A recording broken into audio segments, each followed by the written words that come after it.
ஹல்லேலூயா.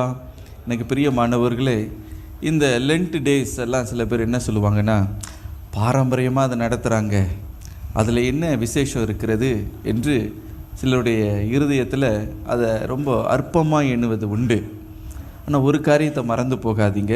வேதம் சொல்லுகிறது, நாட்களை விசேஷித்து கொள்ளுகிறவன் கர்த்தருக்கென்று அவன் விசேஷித்து கொள்ளுகிறான். ஆண்டவருக்கு பிரியமான ஒரு காரியம் என்ன தெரியுமா?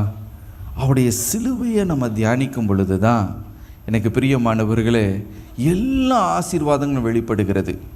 அதுதான் அது எபிசென்டர் ஆஃப் காட்ஸ் பிளெஸ்ஸிங். அதுதான் அந்த சிலுவை இல்லைன்னு வைத்துக்கொள்வோமே, எந்த ஆசீர்வாதமும் நமக்கு சுதந்திரமே இல்லை என்பதை நாம் மறந்து போகக்கூடாது. பல காரியங்களுக்கு முக்கியத்துவம் கொடுப்பாங்க.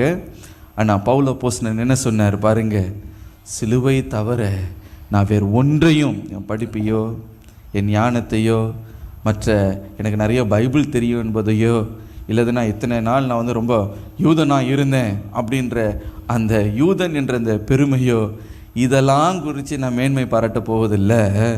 ஒரே ஒரு காரியத்தை குறித்து மேன்மை பாராட்டேன்னா அதுதான் அந்த சிலுவை. ஹல்லேலூயா. தேவகுமாரன் மாத்திரம் சிலுவையில் நமக்காக அறையப்படலைன்னா பாவ மன்னிப்பு நமக்கு இல்லை, சாபத்திலேருந்து ஒரு விடுதலை இல்லை, நமக்கு சுகம் இல்லை. இன்னொரு விதத்தில் சொல்ல போனால் எந்த ஆசீர்வாதத்தையும் நம்ம பெற்றுக்கொள்ள முடியாது. ஆனால் அந்த சிலுவையில் தேவகுமாரன் நமக்காக, நம்முடைய சார்பில் நமக்காக அவர் சிலுவையில் தொங்கினதுனால தான் இன்றைக்கு நீங்கள் எந்த பாரத்தையும் சுமக்க வேண்டாம். ஏன்னா அவர் உங்களுக்காக சிலுவையில் சுமந்துட்டனால இன்றைக்கு நீங்கள் பரிபூர்ண விடுதலை பெற்றுக்கொள்ளலாம். நீங்கள் எதிர்பார்க்குற அந்த ஆசீர்வாதத்தை நீங்கள் பெற்றுக்கொள்ளலாம். எனக்கு பிரியமானவர்களே, நாங்கள் ஒவ்வொரு வருஷமும் இந்த லென்ட்டு நம்ம ஏன் அதை நாம் அனுசரித்து வருகிறோம் என்றால், அதை அனுசரிக்கும் பொழுது பாருங்கள், நாங்கள் எத்தனையோ சாட்சிகளை நாங்கள் இது வரைக்கும் நாங்கள் கேள்விப்பட்டு இருக்கிறோம். சிலர் பாருங்கள், ஃபஸ்ட்டு டே லென்ட்டு நாள்லேருந்து ஒவ்வொரு நாளும் அந்த லென்ட்டு டேஸை அவங்க கரெக்டாக அவங்க ஃபாலோ பண்ணுவாங்க. அதில் என்ன விசேஷம்? இயேசு சொன்னார் பாருங்கள், திருவிருந்து கொடுக்கும் பொழுது தம்முடைய பாடுகளை தம்முடைய ஜனங்கள் அவர்கள் நினைவு கூற வேண்டும் என்பது தான் இயேசுவின் விருப்பமாக இருக்கிறது. அவர் சொன்னார், இதை என்னை நினைவு கூறும்படி செய்யுங்கள். அதை நீங்கள் நினைவு கூறும் பொழுதே பிதாவான தேவன் அவர் ரொம்ப மகிழ்ச்சி அடைகிறார். ஏன்னா அந்த சிலுவையில் அந்த இயேசுவின் ரத்தத்தை பார்க்கும் பொழுதே ஒரு விசேஷித்த கிருபை நம்ம மேலே வந்துடுது. விசேஷித்த கிருபை சாதாரணதில்லை, விசேஷமாக ஆண்டவர் அந்த அந்த அந்த தேவகுமாரனை நம்ம கனம் பண்ணும் பொழுது, அவர் செய்த அந்த தியாகத்தை நம்ம உயர்த்தும் பொழுது பிதாவாகிய தேவன் மகிழ்கிறார். ஏனென்றால் நம்ம மேலே அவ்வளவு அன்பை வைத்து தான் தம்முடைய குமாரனை அவர் நமக்காக அனுப்பியிருக்கிறார். அந்த குமாரன் உனக்காக பலியிடப்பட்டிருக்கிறார். அந்த இரத்தத்தை அசட்டை செய்யாமல், அவருடைய தியாகத்தை அசட்டை செய்யாமல் அதை நீங்கள் மேன்மைப்படுத்தும் பொழுது தேவன் உங்களை மேன்மைப்படுத்துகிறார். ஹல்லேலூயா. என்னுடைய தகப்பனார் சாம் ஜெபத்துரை அவர்கள், அவர் பாஸ்டராக மாறுவதற்கெல்லாம் முன்பதாக அவர் சுவிசேஷகராய் பல வருஷங்கள் அவர் உலகம் எங்கும் சென்று தேவனுடைய நற்செய்தியை அவர் பிரசங்கித்து வந்தார். அவர் என்னிடத்தில் சொல்லுகிற ஒரு காரியம் என்ன தெரியுமா? அவர் சொன்னது, நான் என்ன பிரசங்கம் பண்ணுறேனோ இல்லையோ அந்த பிரசங்கத்தில் கடைசியில் சிலுவையை தான் நான் ஃபோக்கஸ் பண்ணுவேன் அப்படின்பாரு. ஏன் டாடி சிலுவையை ஃபோக்கஸ் பண்ணுறீங்க அப்படின்னு கேட்பேன். ஏனென்றால் சிலுவையில் தான் பவர். அந்த சிலுவையை நான் சொல்ல சொல்ல சொல்ல சொல்ல பிசாசின் கிரியைகள் அப்படியே விலகுகிறத பார்த்துருக்கேன். அசுத்தாவிகள் நடுங்கும். காரணம் என்ன? சாத்தானுக்கு ரொம்ப பயமே என்ன தெரியுமா? இயேசு சிலுவைக்கு போகவே கூடாது. அதுக்காக எவ்வளவோ முயற்சி செய்தான். உலகத்தின் பெரிய பெரிய செல்வங்களெல்லாம் காண்பித்து சொன்னால், இதெல்லாம் நான் உனக்கு தரேன், நீ ஏன் சிலுவைக்கு போகணும்? சொந்த சீஷன் பாருங்கள், பேதுருவை மூலமாய் இயேசுவை எப்படியாவது சிலுவைக்கு போக விடாதபடிக்கு தடுக்கணும்னு பார்க்கிறான். இயேசு சிலுவையின் பாடுகளை குறித்து பேசுகிறார். மனுஷகுமார் மகிமைப்படுவார், அவர் உயர்த்தப்படுவார், எல்லா ஜனங்களையும் தம் பக்கமாக இழுத்து கொள்வார்னு சொன்ன உடனே பேதுரு என்ன சொன்னார் பாருங்க, இது உமக்கு நேரிடக்கூடாது, நீ சிலுவைக்கு போகக்கூடாது, நீர் மறிக்கக்கூடாது. உடனே இயேசு என்ன சொன்னார்? எனக்கு பின்னாலே போ சாத்தானே என்று. என்ன சாத்தானுக்கு பயமே, அவன் தொட எங்கே தான் நடுங்குது?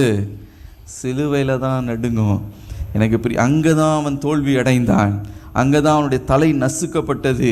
அங்கே தான் அவனுடைய எல்லா கிரியைகளுக்கும் அவனுடைய எல்லா டாமினேஷனுக்கும் ஒரு முடிவை ஆண்டவர் கட்டினார். ஆகவே இந்த சிலுவை நாட்கள் அற்பமாக என்னாதீங்க. இந்த 40 நாட்களும் அப்போ நம்ம நான் வெஜிடேரியன் சாப்பிடக்கூடாதுன்னு சொல்கிறீங்களா அப்படின்னு நீங்கள் கேட்பீர்கள்.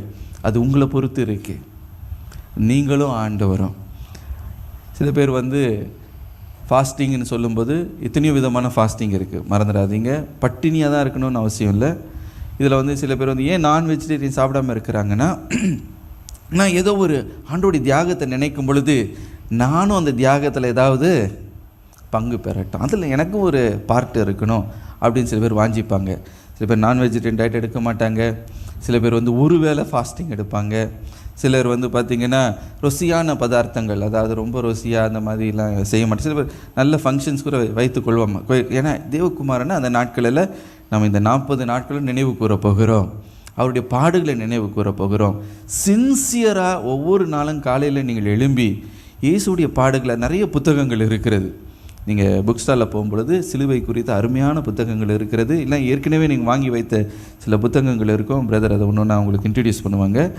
அந்த ஒவ்வொரு புத்தகங்களும் நீங்கள் வாங்கி காலையில் நீங்கள் எல்லாம் உங்கள் வேலையெல்லாம் ஆரம்பிக்கிறதுக்கு முன்னாடி இந்த 40 நாட்கள் மாத்திரம் செய்து பாருங்களேன். நான் உங்களுக்கு சவாலாக சொல்கிறேன், ஆண்டவர் உங்களை ஆசீர்வதிக்கிறத, உங்களுடைய வாழ்க்கையில் இருக்கிற இவ்வளோ நாள் பின்தொடர்ந்து விடாப்பிடியாக போராடி கொண்டு இருக்கிற பிரச்சனைகளிலிருந்து ஒரு பெரிய விடுதலையை ஆண்டவர் கொடுக்கறது மாத்திரமல்ல, ஆண்டோடைய அன்பில் நீங்கள் ரொம்ப நெருங்கிடுவீங்க. பிரச்சனை போகணும் அது ஒரு பக்கம் இருக்கட்டும், போராட்டம் ஆசீர்வாதம் வரணும் அது ஒரு பக்கம். நீங்கள் இயேசுகிட்ட நெருங்கிட்டாலே தானாக அதெல்லாம் போகிறது. அல்லேலூயா.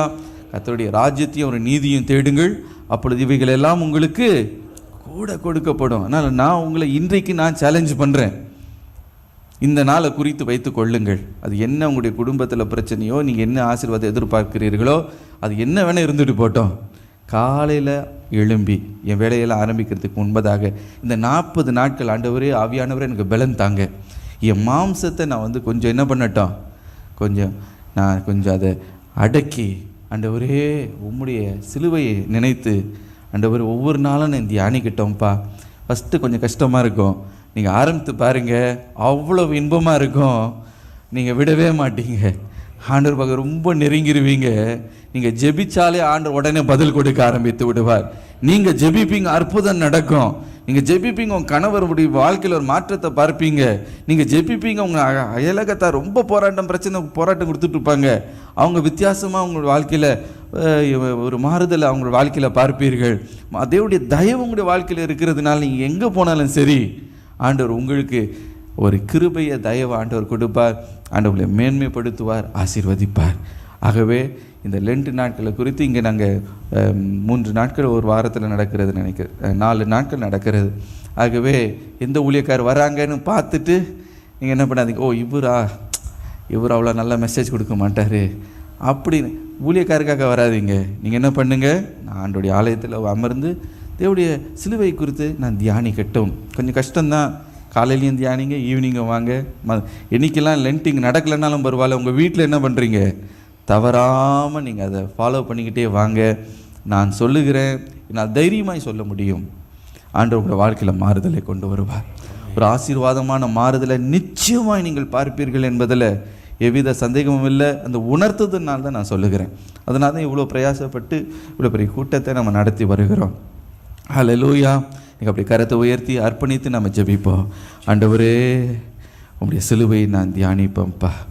ஆண்டவர் எவ்வளவு எனக்கு பாடுபட்டீர், எவ்வளோ துயரங்களை எனக்காக சுமந்தீர். ஆண்டவரே அந்த சிலுவை அல்லாமல் வேறு எந்த காரியத்தையும் குறித்து நான் மேன்மை பாராட்டப் போவதில்லை அப்படின்னு சொல்லி தேவனை மகிமைப்படுத்துவோம். ஹல்லேலூயா. ஆவியானவரே ஒத்தாசை செய்யுங்கப்பா, பலப்படுத்துங்க ஆண்டவரே. ஆவி உற்சாகம் உள்ளது தான், மாம்சம் பலவீனது ஆண்டவரே. ஆண்டவரே மாம்சத்தை ஒடுக்கி ஆவியில் பலன் கொள்ளும்படி ஆவியானவரே உதவி செய்தருளும். இயேசுவின் மூலம் ஜெபங்கள் நல்ல பிதாவே, ஆமென்.